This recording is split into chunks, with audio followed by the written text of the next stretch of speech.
presidensial threshold itu jelas-jelas bertentangan dengan konstitusi. Yaitu pasal 6A ayat 2. Pasangan calon presiden dan wakil presiden diajukan oleh partai politik atau gabungan partai politik peserta pemilihan umum. That's all. Nggak ada dia bilang harus menguasai kursi 20% dan lain sebagainya. Apanya yang open legal policy? Saya akan ditantang. Tapi buktinya MK menolak permohonan. Iya, MK menolak. Karena MK kan juga belongs to the state, belong to the presidential palace, ya kan? Makanya saya kritik terbuka saja. Karena saya tidak melihat ya ada semangat sebagai the guardian of the constitution, sebagai penjaga konstitusi untuk menegakkan konstitusi dalam konteks ini. Yang ada adalah semangat menjaga oligarki adanya. Semangat menjaga oligarki.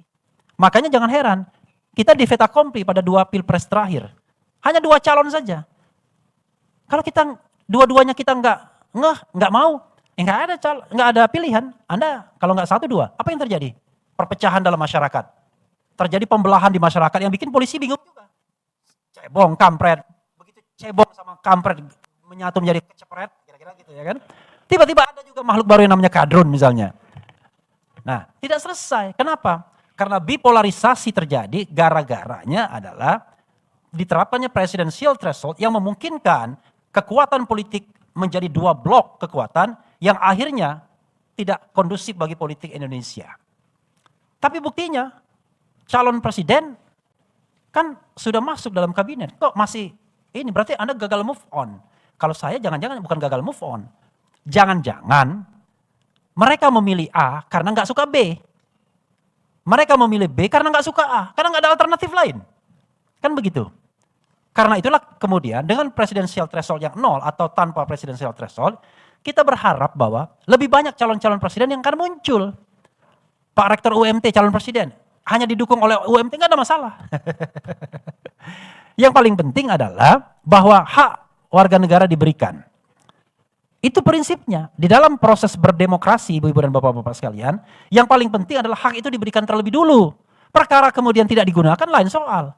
Kalaupun nanti presidensial thresholdnya 0, nggak yakin saya 16 calon presidennya sesuai dengan jumlah partai politik. Kan partai politik tahun 2019 kemarin 16. 9 lolos parliamentary threshold, dan 7 tidak lolos. Apakah akan 16 calon presiden kalau seandainya jumlahnya 16 lagi di 2024? Enggak yakin saya ibu-ibu dan bapak sekalian. Pak JK pernah ngomong tahun 2009 ketika dia menjadi calon presiden melawan Pak SBY incumbent, berapa dia habis uang? 100 miliar uang pribadinya. Kira-kira berapa gedung yang bisa dibangun? Bayangkan. Jadi paling iseng sekalipun, sekarang saya kira sudah triliunan. Jadi paling iseng sekalipun gak mungkin lah orang lebay mau menjadi calon presiden. Tapi hak itu tetap harus diberikan. Apakah dipakai atau tidak, maka kemudian itu tergantung nanti bagaimana dinamika sosial politiknya.